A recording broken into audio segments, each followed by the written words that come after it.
tell us today what you are doing here at Castleford Tigers? So I've linked up today with Castleford Tigers to do some judo with them, basically, to do some grappling skills. So we're looking at grappling skills that can be linking with rugby and be helpful for their actual rugby style as well. You think there are some aspects of judo that can certainly help a rugby player? Yeah, absolutely. I think in terms of body posture, control, being able to use somebody else's body weight against them, the holds on the floor, that first contact. A lot of rugby teams across the world are using wrestling coaches, grappling coaches, judo, jiu-jitsu, this kind of thing, and bringing it in as another element to their game. Obviously, more and more Super League teams are setting up their own women's sides, such as Castleford, such as Wakefield, and Leeds are even planning to do. And you think this is a positive thing for women's sport? Yeah, absolutely. I mean, women generally, you're looking at an opportunity for everybody, and sometimes women are just looking for an opportunity to try something different, like rugby or like judo, something that wouldn't normally be seen as mainstream.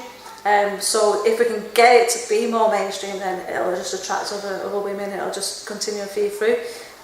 Young girls need role models. They need people to be able to say, "Oh yeah, that's what I can do that." That's an opportunity to be able to do that. So it's great that Super League teams are taking that on.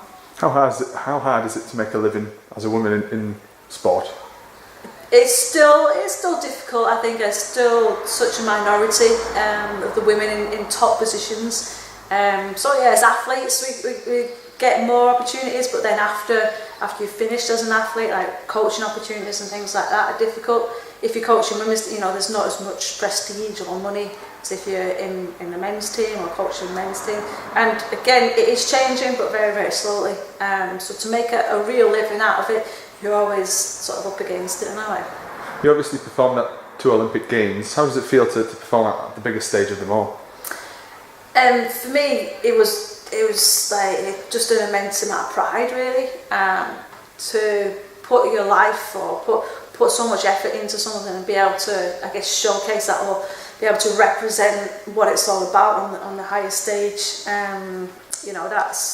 It means a lot to be able to do that, and not every sport and not every athlete who competes at a high level gets to do that. So I know I'm very privileged to be able to do that as well, and it'll be something that I've got for life, isn't it? So it's just a nice feeling. Really good. Obviously, you're representing Great Britain in judo. What do you make of the judo scene in the UK right now? It's difficult. I think there's so much more that can be done.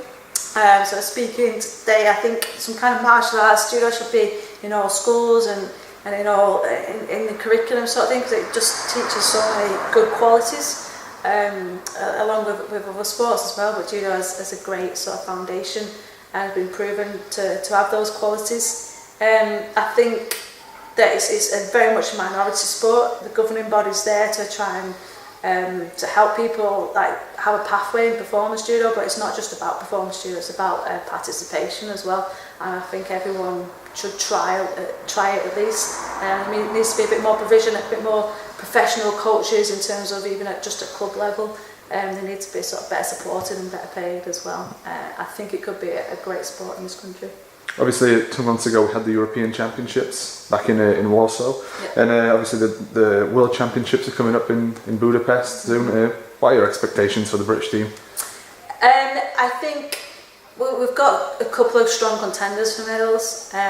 You've got people like Sally Conway's on the scene. You've got a bronze medal in Rio. Natalie Powell, the women's team especially, are ready to take some medals. The men's team still got to prove himself at that level. So I would say, an ideal sort of 1 to 2 medals would be good, and a couple of placings with the younger players coming through. Olympic qualification starts is sort of at those World Championships and the next couple of years after that. So people will be looking to start putting the performances in now and to get those qualification spots. And obviously, do you think there is a profound lack of media coverage, not only for judo but other sports like rugby league, especially for women? Yeah, absolutely. Of course, the media, the papers are dominated by the main sports. And you know, there should just be, you know, just maybe a channel that's dedicated to women's sport in general, or just a little bit more sort of honest. Most of it's just giving a bit of lip service to. But whenever there's big rugby matches on, I think, you know, they could be so. If the media is interested, and then other people will get interested, and it'll just grow from there and snowball from there. I think. Yeah, I think it's the women's rugby union World Cup on at the moment, and I barely see anything about that. You know. I mean, there's obviously no lack of resources. Sky Sports spending millions on Premier League football. They could spend a little bit on judo or on amateur wrestling or Brazilian jiu-jitsu. They could do absolutely, and it depends. You know, other countries do promote the sports in different sports in different ways. You know, just out in Abu Dhabi about 4 weeks ago, and they're massive into the Brazilian jiu-jitsu there, and it's on all the TVs over there and stuff. So yeah, it's absolutely what people want to take hold of and go with. Is there any money in it for them, or is there as much money in it for them? You know, that's what it comes down to, doesn't it? Rather than, you know, let's see what's going on. But there was a Brazilian jiu-jitsu competition shown just recently on Sky, one of the Sky channels. So it can be there, and I think the interest is there. But again, it's like which comes first, the media interest, and then you can get people more interested in it. I think that's what's need to happen really. As you said earlier, a sport needs a role model, and obviously to get a sport on television, there's no better way of you know, producing those role models. Mm-hmm. Yeah, and again, when it comes to women role models, again, probably they're not given enough exposure still. You know, it is changing generally, but they still have to fight against it all the time. So yeah, it's all about being able to see the people in real life. I mean, we do a lot as sort of athlete mentors for the Youth Sports Trust and stuff, in going into schools and meeting kids face to face, and that makes such an impact. They go, oh, okay, wow, you're a real person, you're not just someone we see on TV. So I think governing bodies and stuff can do more in that sort of sense as well. And finally, what are your aspirations personally?